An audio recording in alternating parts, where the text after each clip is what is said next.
change is an interesting thing because change doesn't happen in a vacuum. It does not happen with one person. Right. It does not happen just with the environment. It does not happen just in relationships. When something changes, it forces us to change. And a lot of people have a huge amount of anxiety around change because it means doing something different, and that can be the scariest thing ever. Hi, I'm Caroline Howard, a biblical counselor and certified life breakthrough coach. And I'm Chris Oneth, marriage and family therapist and executive director of Downey Park Counseling Associates. Welcome to Our Next Question, where we attempt to answer the questions of life through conversations in psychology and Christianity. Remember, this is a place of discovery and definitely not the final answer. All right, we're back. We've been gone a couple weeks. We have. Sorry. We have. Okay, Not so sorry. life happens. It does happen. And there was an emergency situation last day of recording, Yep. family stuff, and we took care of it. And so we are back on. But luckily, we have such a library of podcasts that we could do reruns. So, Yes. And a wonderful producer who can pull those out and put them back for us like they're new. And thank you, Caleb. Thanks, Chip Caleb. No Meyer. problem. Okay. we appreciate you. Very much and so. all you do. Very much so. And because we didn't have to really do anything. Yeah. That was important. I was like, sweet, I can stay in my sweats all day now. I don't have to go record well, or talk. I suppose or... we could stay in our sweats and record, but I mean, we it's can. super unprofessional Is I it? wear my t-shirt. Are we professional? And my Ish. shorts. Okay, well, today's episode is on how do we change, or what is change, or Whatever we decide by the Yeah. time we get to the end of And We this. really should dial in these titles at some point. thanks. This is We why do. we pay him. we So- dial them in before we write the show notes. So this is probably going to be a 2-part episode. Okay. I'm just warning you now. Who are you because warning? there's so well, apparently we're warning the world because we are an international Oh my gosh. success. You guys, Caleb just taught us how to look at where our listeners are coming from. Right. Hello to the people in Germany. That's right. Hello. Hello. If I start throwing out countries, are you going to do every hello No, to the people in I Australia? Can only Good day. offend my own. That's all. I just had the scene from Dumb and Dumber flash in my head. Austria, well, good eye, mate.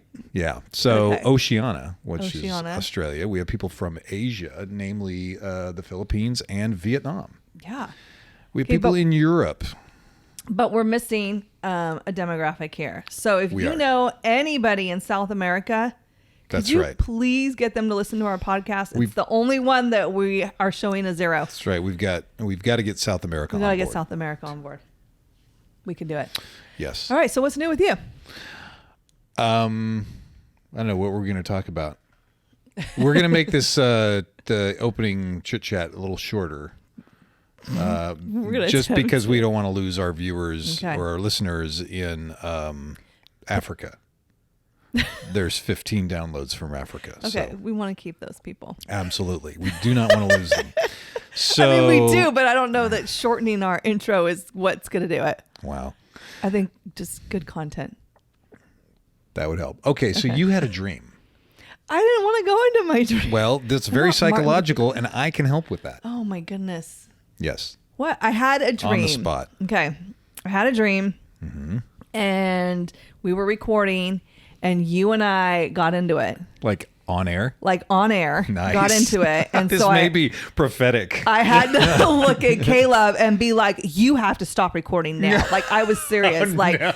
Like this can't even be something you edit out. It cannot be even Wow. recorded in the atmosphere ever. Like that people Okay. could go back and listen to. I don't know Okay. what we were arguing about, Isn't that the way? but he told me he can't stop recording. He said, I'll just I edit it can't. out. And I was His hands were so completely tied. mad The at train him. has left the He was station. like, I can't because like the video and the audio go together, and if I There stop was here, it's some gonna mess lame up excuse. the YouTube and yeah. Nice. Okay. So, Is this okay? I don't know that I'm what you doing this? did, but you really Well, okay. pissed Let me. off. So you didn't have details of that dream because I could totally interpret it for you. Okay, do it.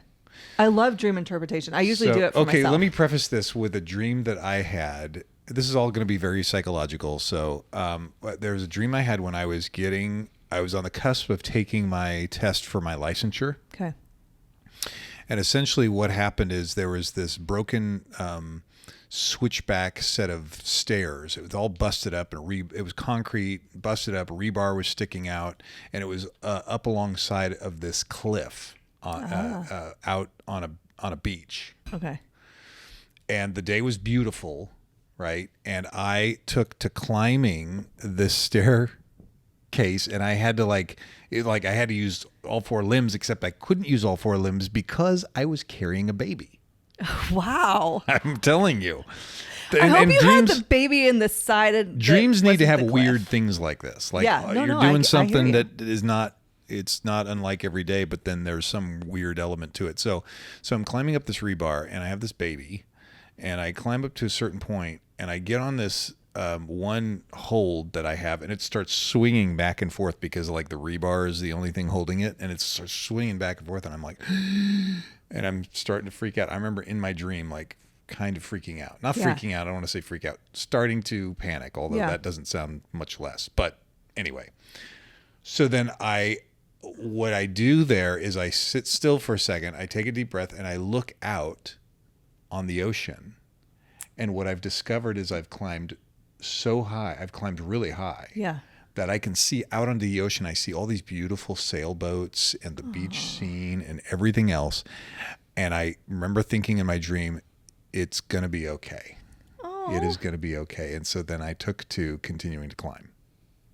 Right? Dude, that is cool. So here's the interpretation from, of course, a absolutely qualified and master interpreter of dreams, Chris Oneth, LMFT. Do we need a disclaimer there that like this? Do not complain that I am not a master interpreter and that I make stuff up. Do not schedule an appointment for Chris. Right, because I'm a dream expert. Please don't do that. All of a sudden, you have like thousands of new clients because they want to interpret my new their thing. dreams. So the way I interpret it is, I was on the cusp of taking the licensure test. Yeah, it had been a very difficult, difficult process to get there. I'm talking working different jobs, leaving a career, teaching, right? And it wasn't, having to study and write and prepare and all this other stuff. It was not easy. Yeah. Add to that the baby symbolizing my family. Because if I didn't work, they didn't eat. Right. So in a sense, they were relying on me, which I am totally okay with and find and honor. Yeah. But then as I got to that certain point and realized, oh boy, this is scary, I looked out to how far I had come, and it was amazing. Yeah. Now, there's the dream. Now, fast forward to about 2 years ago. Okay. I think 2 years ago. My wife and I decide to take a trip to Pismo, and we got this great hotel. It was right on the beach. Nice. And it was on a cliff, right on the beach. And you watched we had a balcony and everything else. And the first thing I do is get out there, and I go out on the balcony and I look over, and there is a staircase. I just got chills. And I can't see it. I can't see it from the balcony. All I can see is there's this roped off, fenced off, like stair area. And I'm like, holy cow. So Melanie and I go down there, and it is, and I'll send Caleb a picture of this staircase. It's not made of like concrete and rebar like my dream. Yeah. But it was along this cliff, small cliff, at Pismo Beach, and it was like, you've got to be kidding me. So it was all cordoned off and like, oh my gosh, danger tape and stuff. So what did I do? I ignored all that crap. You grabbed your climbed, baby. I grabbed did you the put baby. mail on your back? I climbed that sucker as a symbol of that is so how cool. It was like, so in a way it was weirdly prophetic. That is really, it was. There Modern you day go. Call Joseph me. I was going to say, call me Right? Joseph. And I just love how God does that. It's amazing. Because I mean, that's only God. Right. That's only God. No, and it's been weird throughout my life. I've always had an ability to have this vision. Yeah. Like, I used to, when I worked for Wes Ferguson, who was the previous owner of Downey Park, I would imagine, I had this nagging like thought in my head that I was one day going to own Downey Park. And I was like, no, that's because I love Wes. And I felt like almost disloyal to him. And look what happened. Now you own Downey Park. It's like I tripped and fell into it. Okay, now interpret my dream. So I would say you are not prophetic. Yours is more of a hopeful kind of like, I want to, no. I think mine was just well, go ahead. I want to see what you say. So here's first. what I think. Okay. So we're friends. We've been friends for a while. Yes. Right. True. And as friends, sometimes, we might say something that the other might like have a question mark about and be like, hey, wait, I'm not sure what he meant by that or she meant by that. Right. So if we don't ask about it and communicate it, then it becomes nagging. Right. So you, rightfully so, had some questions about a conversation that we had. I had to call you into my office this week. I was totally called into the principal's. It was the craziest thing. So we talked about it, and it was awesome because so awesome. you voiced what you were thinking. And it was it wasn't like, you did this, you were thinking this. It was like, hey, what did you mean by this? Because here's what it meant to me, and we had a great conversation. Yeah. So I don't know. Imagine your dream coming upon like, because that's not easy for you because I am very intimidating. I don't know if you guys realize. I intimidate easily. How about that? I try to intimidate. Okay. I glare, I shoulder block down It's the the hall, hair. stuff like that. It's totally the hair. Oh, it's absolutely right. Everybody tells me I look like a cop. You look like a cop. I think you look like Sweet Genius. No, please. You see? No.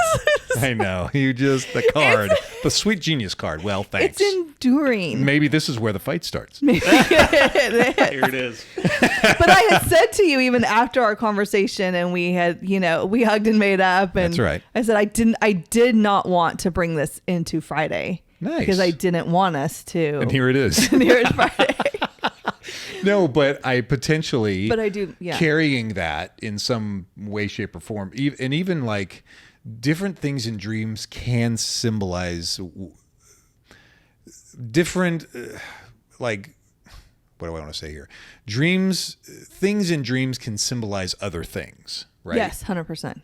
So even the arguing can symbolize, saying something that is important to me, not sure of the reaction I might get. And then the other part of that is you're a very intuitive person, right? So part of your makeup is how you affect others, right? Yeah. So potentially coming into this, still holding on to concern about how it affected me. I don't know. Sitting here, I think what it really is. Maybe we should do an episode on dreams right now, right here. Here we go. We just changed the topic. And we did talk about this a little bit because I am easily intimidated, but I am learning and growing of like my voice matters. Yes. And also like when I don't bring that stuff to the forefront and talk through it, I can then harbor resentment, towards that person. Yes. I just totally lost my train of thought. I don't know where I was going with that. No, but it's true. Really you're right. And so I think that like working through that in myself, even before I came to you and talked through it, and it was such a great conversation and ended on a good note, that I feel like that was empowering for me to go, you know what, we can sit and have another discussion and it could get heated. But I think at the end of the day, I know that, we might have to stop recording, but I still spoke up. Like I was empowered to speak up, and I know we'd still be friends at the end. That's true. Absolutely true. Yeah, even if we agreed to disagree. I'm for one that I say I'm married to my friends, right? In the sense that, look, I'm dedicated here. So I've had arguments with good friends, and it's like, and it's interesting because some people aren't sure how to take that, and then they think, oh no, is the friendship damaged or whatever else? Right. And in a way, it has an opportunity for the friendship to even grow deeper. Because listen, I argue with 100%. My wife, right? Well, she argues with me. No, but I know it's weird to think about, but Melanie and I don't agree on everything. Right. And so I've seen you argue, so I can we disagree. We disagree. We did have one argument in Nashville. So there you go.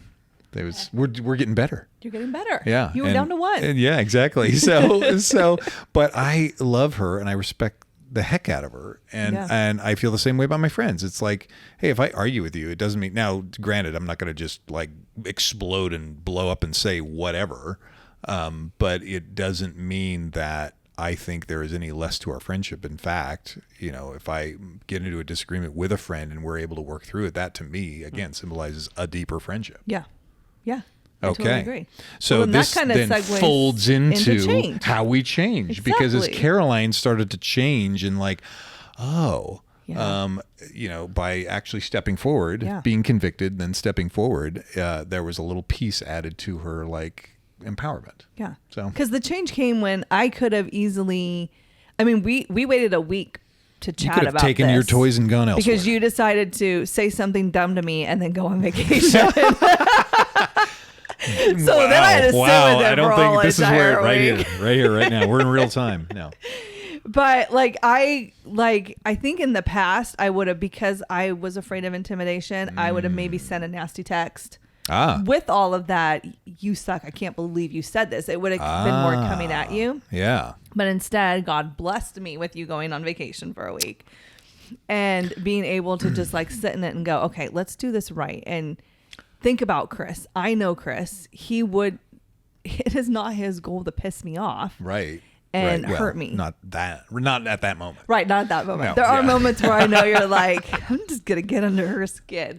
But I know your goal would never be to hurt me or our friendship. And that's huge in any sort of relationship. I tell that to married couples all the time. Your goal is not to destroy each other. Right. So yeah, totally. Yeah. So knowing that, I could then change. Well, even if you would have sent me that text like you're an idiot, I hate you and stuff, I would. Because I've sent you texts like that. I would hope that my attack wouldn't be like, oh, fire back. But you know what? Oh man, she's upset. She's been hurt or something. Yeah. Right. And that's another level of understanding we could have. Right. So, Right. So how go this back to relates change. to change is, it all relates to change, because change is an interesting thing, because change doesn't happen in a vacuum. It does not happen with one person. Right. It does not happen just with the environment. It does not happen just in relationships. When something changes, it forces us to change. And a lot of people have a huge amount of anxiety around change because it means doing something different. And that can be the scariest thing ever. Yeah. Because you hear that people all the time. Oh, I hate change. Yeah. Even if it's like, oh, my kid's going from elementary school to junior high and all of this change is happening. And I hate change. And it just freaks them out. Yeah. I used to be like that.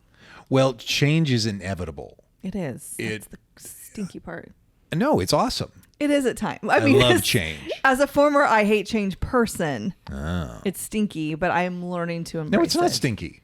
It can be at times. No. If you're happy where you're at, why would you change? Well, but then we're gonna have a lot of arguments that is a good state, because Okay. a lot of people don't know how miserable they are where they are. They This is true. fake it as happiness. They think it's happiness. They think, this is just what it is. And they distract themselves with all sort of thing. And then the idea of change comes around and they're like, oh my gosh, that's so scary. No. And I tell people, in my office in Modesto, I say, picture this is a dungeon. Picture there's crap on the walls. There's no furniture. There's no lighting. And you are in here and you hate it. But that door right there is not locked. People will choose to stay in the dungeon because they are afraid of what's on the other side. And what that comes down to is change. Well, that makes me go right back to the Israelites leaving Egypt. Oh, yeah. Right? I mean, they Right. thought they wanted out of Egypt. They left. They got into the wilderness and they grumbled and they complained and they were like, "This change is scary and horrible." Absolutely. And we were better off, back. at least we had food. Yeah. Even though they were being beaten. Right. They did not like that change. This also has a lot to do with even abusive relationships. Yeah. Right? Yeah. Where people are like, it's scary doing something else. It's scary saying, well, it's even, let's say, because obviously there's physically abusive, there's emotionally abusive, but it's the devil they know. Right. Right. And it's Right. I'm in an emotionally abusive relationship. Every day I get up and I struggle with this and everything else, but I wouldn't know what to do without it. Right. Or they find a sense of safety and security in that. And Weirdly change, enough. Right. And change seems unsafe and insecure. Well, here's the deal. And this is our next podcast after we do Yeah. these two parts. Safety can be insatiable. Yep. And Christ, as C.S. Lewis says, Christ is not safe, but he's good. So okay, yeah, we'll get into that one. we'll totally get into that one. I could tell she was about to fight me. So, okay. So the first question is, okay. So my, what do you mean by change? Because when we ask, okay, how do we change? You change, he changes, I got to change, whatever. What do we mean by it? What do you mean by change? Well, I mean, you can change your clothes, you can change your underwear, change your attitude hair right now, please. I will not. I cannot change my hair. The dream. Poor Caleb, he's so nervous over there. Like, should I press pause now? No, he's breaking the chips out. He's breaking. There's nothing I can do. It's out of my hand. Everything's coming to what fruition. he means is I won't stop it. This is too delicious. I know, right? Right. So as soon as we make it to South America, this is going on the big screen. So when we ask, what do you mean by change? Or when I ask, what do I mean by change? Because so if the idea of change does not exist in a vacuum, right? Right. If in relationship you have two people, the relation, one person changes, it will change the dynamic. Correct. Good part or of bad. Part of the snag comes up is when one person says to the other, you need to change. Yes. Well, that's that. Okay, there was maybe some truth to that, but there's also a snag because then it becomes you have to change like this, this, and this like, for me to be okay. You. Exactly. Yeah. And then that takes on a whole relational aspect, which then if the object or the person who we want to change doesn't want it, then it's a relational like pressure, and it's not truly from their heart. Yeah, because let me tell y'all a secret. You can't change people. What? Yeah. What if I make little passive aggressive comments? I think that'll work. No. Oh no. Okay. You cannot change people. What if I get loud? I tried. I mean, I did a scientific study. Oh, did you? I tried for about 20 years. Same person. I tried, and it did not work. Now, that person, I'm sure, was trying to ply you to change as well, or sure. whatever. Yes, that's the problem, right? Yeah. So, whose change are we talking about? So that gets into, and it's hard to have this discussion again without thinking in relational terms, right. because this is a relational podcast. Yeah. So well, and we all live in relation. Yes, we do. I find myself on the regular thinking everybody else needs to change and they should be more like me. But then when I sit and reflect and think of my own sin nature and the results of that, I think, wow, if everyone were like me, or let me put it this way, the people who are most like me, and that includes some of my children. Yeah. Man, I have some of the most heated like exchanges with because. Right. Yeah. Because they are like me. Yeah. What the heck? And then you're like, no, I'm one of a kind, and let's leave it that way. Okay. So some other questions to consider is what must be in place in order for change to happen? Okay. We are talking about things in ourselves, in our relationships, in our environment, yep. as our three relationships go. And then I guess the question, why is change so hard? Yeah, why is it? Because we actually have to do something? Because we're stubborn, we're prideful. Yeah, or scared. Scared? I mean, come on. It's all because we're stubborn. You don't want to. Well, yeah, well, maybe I'm just speaking personally, okay? There you go. There you go. There you go. Wait, why'd you nod your head yes at that when I said that, Caleb? Caleb's like, yeah, she's right. Stubborn, prideful. Well, I think one thing, too, is that change oftentimes means admitting like a fault in ourselves, an area where we need growth or where we're lacking. Oh, boy. Right? Yeah. Which is scary. Which vulnerable. takes humility. Yeah. Mm-hmm. Totally. Yeah. And it's also tough when you don't see that you need to change, but other people are telling you. Yeah. And here's the extent at which we don't see that we need to change is that we will be in a situation where there's not necessarily any people around, yet the circumstances will continue to kick our butts, and we will think the circumstance needs to change. Mm-hmm. We in counseling call that a gravity problem. So a gravity problem is one in which if I go out, I have steps here at the shop in Turlock. So if I go out the steps and I fall and I get mad at gravity and I continue to be mad at gravity, right, I am going to be mad until the day I die. Right. Because gravity ain't going nowhere. Nope. And so I'm the one who has to conform to it. It is a type of law that is immovable, and so I have to move, and it's a good thing. It makes me move for better. Yeah. So this is where I would say it, like a little saying is, if you can't change your circumstance, change your perspective. Okay. Or okay. Or change yourself. Perspective would be the spiritual end of it, and emotional. So then, our attitude, like even our actions, right? Changing our actions. So Well, you see that with David in the Psalms constantly, right? I think a lot of the Psalms he's complaining about his circumstance. It's kind of how he starts. Right. Like, God, here I am. These people are trying to kill me. This sucks. It's horrible. And his perspective change comes with the two words of, but God. Yes. Right? To me, that's perspective change in and of itself. But God, you're doing something here. But God, you're meaning this for good and not evil. But God, you're, totally. When you change that perspective, then the whole circumstance becomes different for you because you're changing. So that is an example of coming up against a law, right? Coming up against the ultimate law of God. Yeah.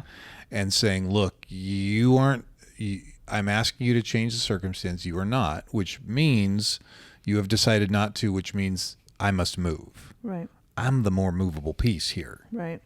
Well, so let me just say this. It's not wrong to ask God to change your circumstance. No, not at all. Not at all. Right? Like right? not my will, but your will be done. Yes, totally. And then to remember that he might not change it and he might be changing you instead. Totally. Yeah. So back to the first question after how do we change is, Caroline Howard, what do you mean by change? I just said what I meant by change.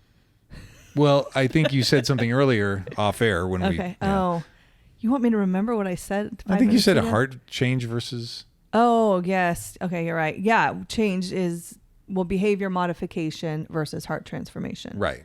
Okay. Right. So behavior Explain modification that some more. Yeah. is external, and it's often done. I'm not saying always, to deceive others or to avoid our pain or etc. Fair enough. Yeah. Like we're just doing the motions. Whereas heart transformation, it doesn't necessarily deny the behavior, but it focuses on the internal and character change.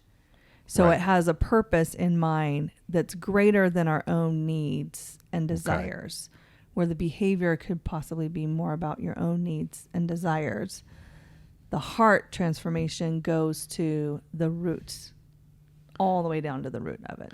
So, but our own needs and desires are, deep down at the core, our own need is to be knit with God, right? Yeah.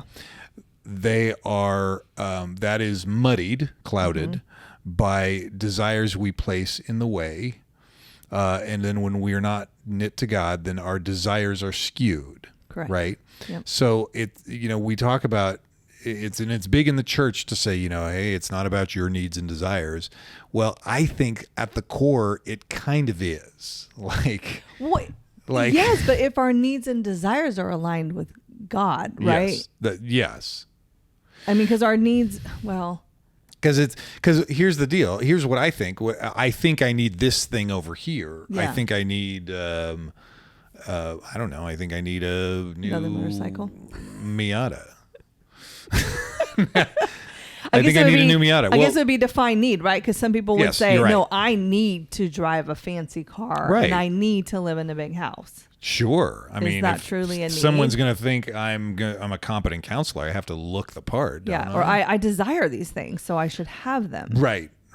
Whereas the desire may be just a mask for the true, real rock bottom need. Right. Which I need a savior. Absolutely. So to your point about heart change, well, you said, and then some people heart transformation, heart change, you could say. Right. Transformation change. And then some people will say head change versus heart change. Yeah. Then some people throw in behavior modification versus heart change. Right. all of that whispers to the 4 parts of ourself. Yeah. Right? Right. Emotional, spiritual, mental, physical. Yep. So change, and by the way, all 4 of these interplay with each other when it comes to change, right? So let's see what I want to say here. Oh, okay. So before we get into that too much, because that's to come, okay. I would say there are some components to change. So in our 3 relationships, right, there's individual change, yep. right, that we're talking about. There's relational change, and there's environmental change. Yeah. Is anything missing there? Does that cover all of them? I mean, as far as change is concerned. Yeah. Okay. I can't think of any other ones. Great. Maybe we should have spoken about this before we're on air. But anyway, so individual change, it actually comes through conviction or inner movement, right? Mm-hmm. But the funny thing is individual change can also come through relationship. In other words, right. Like my wife telling me, Chris, don't do that anymore. Or I'm arguing with my kids or something. That is asking for change. So individual change can come through relationship. And then, of course, individual change can come through circumstances. Yeah. So, yeah, I keep getting fired or something. Maybe something should change. Or when I was trying to put the stucco on the wall of my house and it just wasn't working, something had to change, and it wasn't the stucco. Right. The stucco, as much as I swore at it, was not going to do anything different. No. So I had to nail that one through. Okay, so that's individual change. Relational change does not have to happen. Wait, does not have to have both parties consent. Correct. But it would sure help. So right. I can't get my wife to pick up the slack. The little saying of "I'm in counseling" because of the person I live with that's not in counseling. Oh, wow. Right? Yeah. No. And we see a lot of people in counseling that come and they're like, it becomes a session where they complain about their spouse a lot. Yeah. You know, and so what I tend to do is turn back to them and say, okay, what can you do about this? What can you do? Because to complain about a person, and how they should change and how your life would be much happier if they changed really disempowers you. Yeah. Right. And if you're not doing things to empower yourself, you've shrunken your world to where the only thing you can rely on to be happy is circumstances and people doing what you hope they would. Mm-hmm. And that is a disappointment every time. Mm-hmm. So relational change, of course, may very well be in conjunction with personal change. Yeah.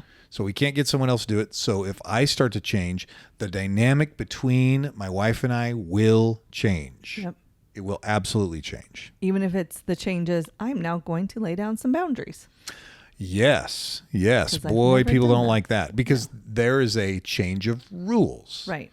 Which is rules are like an environmental type thing, or it's a. But it could be a change in yourself too. If you're someone who, I know I've never laid down boundaries with anybody because I don't get what boundaries are, and so now all of a sudden you've learned to do that. That's so mean. That's so mean saying no. I know, isn't it? We'll have to do a whole episode on boundaries too. Right. But it's not mean to lay down boundaries. You know it. So, and then relational change has environmental factors like. The change of scenery. One of the biggest growth periods in my wife and I's relationship is when we actually followed through and finished remodeling one of the rooms of our house. Because the tack before was that we would get a certain amount, we get so far, and then we go find something else that's more funner. And so we had all these half projects. But then we stuck through, and believe it or not, the first room we remodeled was my boy's old room, and we remodeled it into my office. That's awesome. That was awesome. So then that inspired us to go remodel our bedroom. Yeah. And then we remodeled other parts of the house. And then we sold the house. And now you're like, hey, let's just build a whole brand new house. That's right. No. So would you? Okay. So looking at this, I would say, and of course you will correct me if I'm wrong. This is almost like a progression, right? You have to work on changing yourself before a relationship, and then you work on yourself. You change yourself. Yes. You will change your relationship, which will then ultimately change your environment. Yes. Okay. Yes, and the third, of course, is environmental change, which can be enacted upon by an individual. So if I cannot by myself, so I can change the environment I'm sitting in. Yeah. I can decorate the room. I can do different things to bring about a place that I desire. You could also get up and leave and go to a different environment. Absolutely. That changes too. And that's huge too, because one of the environments we find ourselves in is our dysfunctional relationships. Right. And believe it or not, even like families. Yeah. Families can be mired. No offense, but Thank you. families can be mired in a certain amount of toxic behavior that none of the members know are happening. Yeah. It's like, this is the air we breathe. What's up with that? We Right. don't say anything to each other. We hold grudges and resentments. Everything's supposed to get swept under the rug. Everything is, you could read my mind, whatever. That's our normal, so it's healthy. And so then what happens is if a person then starts to adventure out on personal growth, then they start seeing, oh my gosh, wait a second. It's like Plato's allegory of the cave. Look that up. But they look around, they say, oh my gosh, this is not okay. Yeah. And then they start to do something different. Now, what happens in a system like that, a family system like that, now it doesn't have to even be a family. It could be a group of friends where one of the group of friends is kind of toxic. They're a bunch of partiers. They don't do anything, and whatever combination of they're in. But one of the people can say, I've had enough, and I want to be mature. I want to grow. And the other people are like, oh, you think you're better than us? Right. So that will enact discomfort among the other members, and they will either try to drag that person back into their fold, or they will start to change based on that conviction. Yep. So, and so that then changes the whole environment we're in. Or to your point, you could say, you know what, this isn't going anywhere. This isn't going to change unless I leave. Yep. Right. Once a person leaves, they can even find others to support their growth and everything else. They can even go off to an island by themselves, I guess, but go on a journey of, hey, I'm improving here and I'm improving there.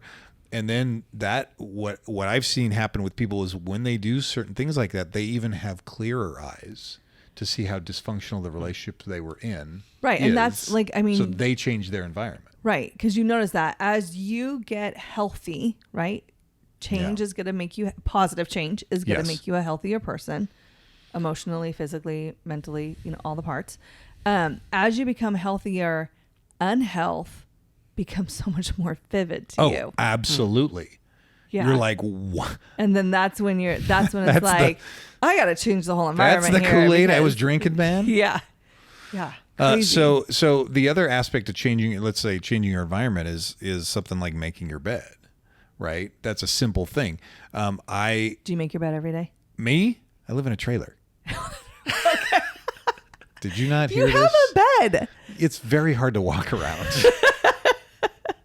Caleb, do you make your bed every day? I do, yeah. Of course. Me too. No, that's great. I literally roll out of my bed and make it.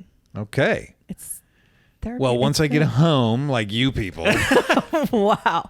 Hey, it's not our fault you changed your environment. Well, here's an example of environment change, because environment very much does have an influence on us. Yeah. So let's say I've got the pile of laundry that just keeps growing and growing and growing, and I say, oh gosh, that depresses me, the thought of having to do that. I don't want to do it. Right. So I don't look at it. I try to avoid it, but it's not going away. No. So then every time I look at it, I feel, I've still got to do that thing, and I feel bad, and so it is dragging on me. Yeah. So I can then engage with that and say, listen, I've got to meet this head on. Avoiding it is not going to happen. It'll only shrink my world and keep me depressed. Literally shrink your world because the laundry keeps piling up. Absolutely. Absolutely. Right. Or I can empower myself to say, okay, change the environment. Yeah. And that environment will create a loop again, as I've discussed, that will help me feel better. And therefore, that feeling then, there's an emotional component to our emotional, spiritual, mental. It means something to you. It feels good. And then that keeps the ball rolling. Yeah. Exactly. There you go. When I change the environment, I change myself because I change to a more happy, positive person. Right. Which then will change my relationships because I'll actually be nice to people instead of grumpy about my laundry. Yes, as opposed to sitting there cursing the laundry, cursing that you don't have more help or whatever. Yeah. So let's put this into another practical, right? Because that's one practical way. But I think of someone who's miserable at their job. Oh, they don't like their job. Well, you talking about me? No, because I know you like your job. I love my job. It's because you get to work with me. That is the sole reason. You're absolutely right. You hit the nail on the head. It's not my clients at all. What were we talking about pride earlier? What was that? I can't remember now. Anyways, you have someone who doesn't like, they don't like their job. Sure. Husband or wife or whoever. They don't like their job. And so they're a miserable person. Yes. And then they're miserable in their relationships because it's like, I gotta go to work. I hate the people. I don't like what I do. Blah, whatever. And that's what you will find 9 times out of 10 is it isn't just that they're miserable at their job. They're miserable at their life. Like there's so many other things that they're unhappy with. So would you say, dude, go get another job? There's some layers there because on face value, it might seem like, get another job. But again, the person who hates their job, part of the reason they hate it may be because they feel helpless and there's no way out and it's forced upon them. Mm-hmm. But even when I was teaching, and I would see this, there was always a circle of teachers that would sit around like during breaks, stand around or whatever, and just complain. Yeah. And I'm like, you got to be kidding me. They would just complain. Yeah. And I always thought, this is the great, and I loved teaching. Right. I always thought, this is the greatest job in the world, man. I show up at like 9. No, I was like 8 o'clock and I get off at like 2:30. One time I was on the phone making an appointment, a doctor's appointment. Yeah. And I'm saying to the gal, the receptionist the other end, I'm like, okay, it's got to be at the end of the day. So how about 2:30? And I could hear, and then I caught myself realizing, I think she might have, not an audible gasp, but there was some sort of reaction I was receiving where I caught myself and realized, oh my gosh. And then a buddy of mine was, and this buddy of mine and I had both worked in the private sector, so we knew what it was to work 8 to 10 hour, 12-hour days. Yeah.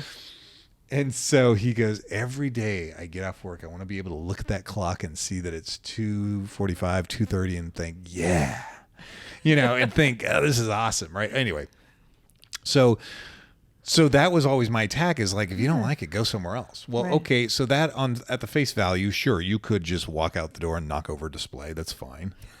But the other part of that is what sort of mentality are you engaging in that is keeping you miserable at that job? So in that sense, you would want to go back to square one in a sense. Like, do I need to change something about myself first? Right. To make just like even the woman. But people don't like to do that. Right. It's easier to change my environment. Because it's your fault or the company's fault or these students or whatever. Yeah.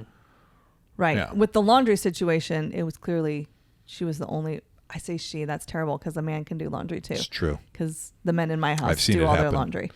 I don't do boys' laundry or men's laundry. Like that, was this person doing the laundry? But yes, with the work situation, sure. And the work, and you're right. The work situation can seem much bigger, and it can also seem people get locked in their jobs, and it's like, oh, I wouldn't make money anywhere else, and this that, and the other thing. But again, there's layers there. Number one, what is their attitude about the place they're at? Why do they think it's so miserable, right? And so maybe some change of filter on their part needs to take place. That's one. Number two, they may not be allowing themselves to experience joy in other parts of their life. Yeah. Right? Because they're stuck in this rut and they don't know how to change. Yeah. Right? So there's no joy. There's no, when they have a break or something, taking a walk outside and enjoying, God's creation and all this other stuff. Mm-hmm. So then they're stressed. Mm-hmm. So then they let the stresses of work pile up all the greater. And so now they hate work. Yeah. And they think by changing work, somehow they'll be happier. In some cases, that may be if you have a toxic work environment, sure. Yeah. But do the digging and the work to figure out what is it that needs to change here. No doubt. Is it me? Mm-hmm. Yeah. Or is it my relationship or is my environment? Yes. Was there another point about changing changing either the environment, changing yourself, maybe even changing in the environment, potentially some of the people you're around. Right. The relationships. Yeah. Right. If you're hanging around the complainers the whole time, Golly, you're it's gonna be like sucked into that. Yeah. it's the goo is going to be spilled on you. It's like, get it off me, Yeah. So being able to be around people that like support you and they're more simpatico and that. And that's in a sense changing a little of your environment. I'm Yeah. no longer going to be around the people who complain. I'm going to Yeah. go find the environment and the people that are happy. I mean, it might not be the big picture environment, but the little picture inside of it. Absolutely. And FYI, if any of you are like considering, okay, I got to have a better attitude at work and I hang around people that have bad attitudes, don't like yell at them, you're toxic, and then run off. Like, why you knock down the display. That's right. Don't knock down the display. I think this is a good pausing point for this part. And then we're going to come back and do part 2 next week. So part 2 will involve the 4 parts of ourselves: emotional, spiritual, mental, physical, and the 3 biggest hurdles to change and how to overcome them. Boom, boom, boom. I gotta know. Then tune in. All right, come back next week. Thanks, guys. Awesome. Thanks for joining us today as we continue our journey talking about life's many questions. To stay connected with us, you can follow us at Downey Park Counseling on both Facebook and Instagram. You can also follow Caroline on Instagram at Relatable Caroline. And make sure you tune in next week for our next question.